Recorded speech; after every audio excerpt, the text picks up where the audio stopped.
my friend, Gavin Rosedale. This one's called Love Remains the Same. It's in the key of E major, F sharp minor, G sharp minor, A major, B major, C sharp minor, D sharp diminished, and then back to E.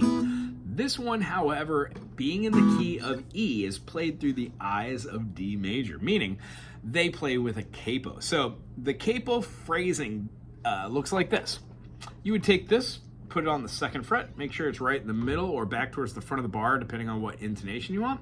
And then rather than playing and calling this an E, which it is, we'll just call it a D, because that's what our shape looks like. The D major does this strum, I think it does it like 8 measures. And then we're gonna go to an A sus4. You're gonna wanna keep the E note here, but we're gonna name this through the eyes of D major.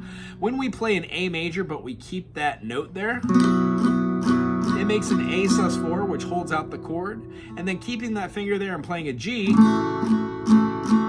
gives us an open phrasing to have this high note of the F sharp in this case, which is in the key, to be played over the top of that note structure. Nice. And then it goes back up to the D. That is the feeling of it. 1, 2, 3, 4. 1, 2, 3, 4. 1, 2, 3, 4. On this hand, I'm doing down, up, down, up, down, up, down, up, down, up, down, up. 1 and 2 and 3 and 4 and 1 and 2 and 3 and 4. I'm putting inflection on every other one. So I'm doing like 1 and 2 and 3 and 1, 3, 1, 3, and. Over the top of that, that's the groove of the whole thing. There is a little bit of rubato where there's a little broken rhythm, but it's all a part of the fun, isn't it? So when we go through 1,000 times, I see you standing high, gravity all up, lunar landing, you make me wanna run to my does this a couple different times, and then the pre-chorus keeps that note, so it makes it an E minor 9, is that right? No, E minor 7. Pulls that out, that E minor there. You can keep that note in there because it's in the whole song. After the E minor, it's going to go to the G.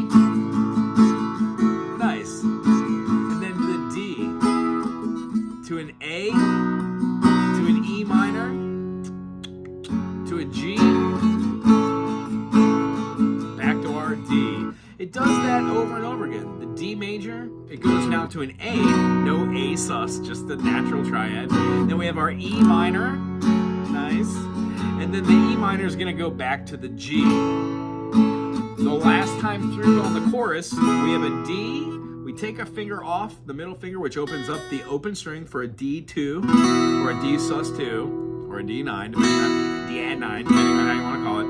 And then we're gonna play a C major, G major, and then it goes right back into that little turnaround is super, super important to this song. That is the whole song. All the way till the end, nothing changes through that chorus. D major, A sus4, G major, D.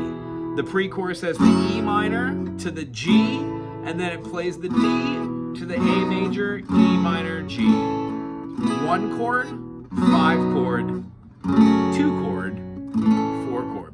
I hope you enjoyed this. If you aren't going to play with this here capo, you can also play with these chords being played like this. The C major with our bar chord would make the aforementioned D shape, right? So rather than calling it through here, you could quite literally play the open bar chord or bar this and then play what looked like our D chord from the before explanation, right? The next chord we had would have been like a B major and then an A major. So the whole idea is you can play it still in the same key, but you don't need to use the capo. You can just use the chords that are in the key of E major. E major, F sharp minor, G sharp minor, A major, B major, C sharp minor, D sharp diminished. And then right back to E. It just so happens we're calling all of those chords D major because the capo is utilizing the second fret.